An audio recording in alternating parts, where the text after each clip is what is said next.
good in the web? This is your boy Q, the Geek, back with some of that Nintendo Switch topics, news, discussion, and today we're gonna talk about the fact that, basically, we're beta testers for the Nintendo Switch. Now, everybody who got the Nintendo Switch at the launch were practically beta testers, and I wanted to go into more detail about what I don't like within this beta phase. Now, don't get me wrong, I've been around for more than a few launches, for more than a few consoles, practically all in my adult life especially, and, you know, I understand that every launch, the people who first bought the system is practically a beta tester. However, because of the failure of the Wii U and because of social media and the fact that Nintendo has been dormant for almost since the Wii time for core gamers, the hype is really real for the Nintendo Switch. If you have a system with no web browser, that means you have to have apps, and that's probably the main thing I have a gripe about, is because I don't want to have to turn on my PS4, 3, or Xbox One to actually have to watch YouTube or Netflix, Crunchyroll, Funimation, or whatever streaming service that I'm watching. I would like to do it just from that one system, especially if I'm playing or if I'm going out in public. One of the things is that so millions of people within the Switch, or about getting the Switch, is the fact that we were going to be able to do everything on the go. I don't want to have to take out my phone while I have my Switch out and have two devices out just to watch something else, or, you know, that seems like that needs to be shored up as fast as possible. And while we're on the internal stuff of the Nintendo Switch, the navigation of the Nintendo Switch could be a lot better. It should be much easier to point, click, or press a button to get to where you want to get to within the console. I remember having a webpage teacher that told me if you have to click more than 3 times on any website, that's a bad website. When I first was playing around with the Nintendo Switch's interface, I had to click more than a few times to find where my friend code was. And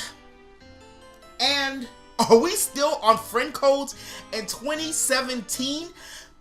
They have to shore up this Nintendo account where we are able to use usernames and still switch the usernames to make it a lot easier and faster to find our friends. Nobody wants to still, in this modern day of gaming, put in and input a 12-digit code to find a friend. I don't know if anybody else experienced, my Nintendo Switch didn't cut off. The other day I left it on and fell asleep on accident, and I got ready to get up and cut the switch off, and it would not cut off. I had to literally wait for about 4 or 5 hours for the Switch to just die out and then turn it back on. Thankfully, it turned back on and no issues arose, but that shouldn't be something that happens, you know? So it hasn't had any problems with it since then, thankfully. I always suggest everybody that starts out and buys systems in a launch, get the insurance for it, because you never know what's going to happen.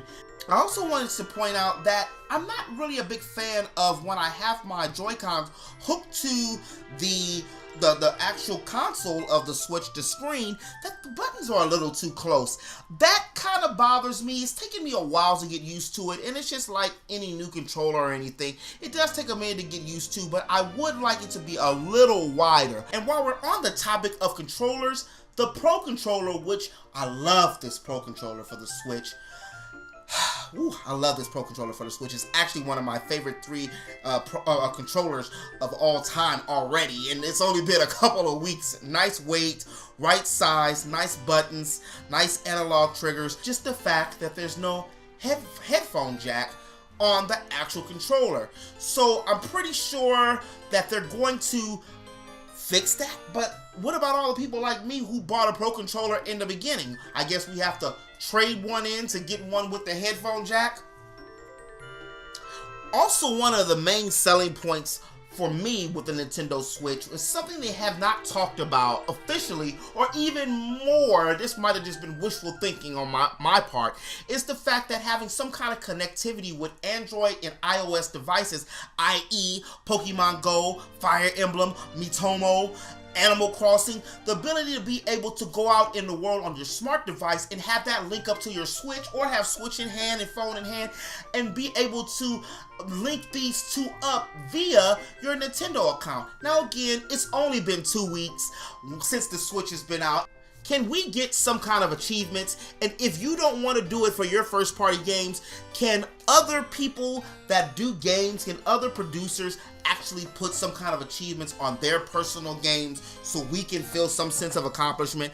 I know that a lot of people say that that doesn't matter, but for people who have been playing PlayStation and Xbox for the last 11 years while Nintendo took a break, then that is a big deal, especially when you're trying to cater to not just the Nintendo fans, but also casual and the other core gamers who have drifted away. But anyway, this has been your boy Q, your friendly neighborhood geek.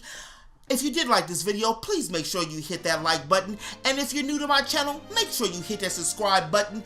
And until next time, remember, eat, geek, sleep, repeat. I'm out.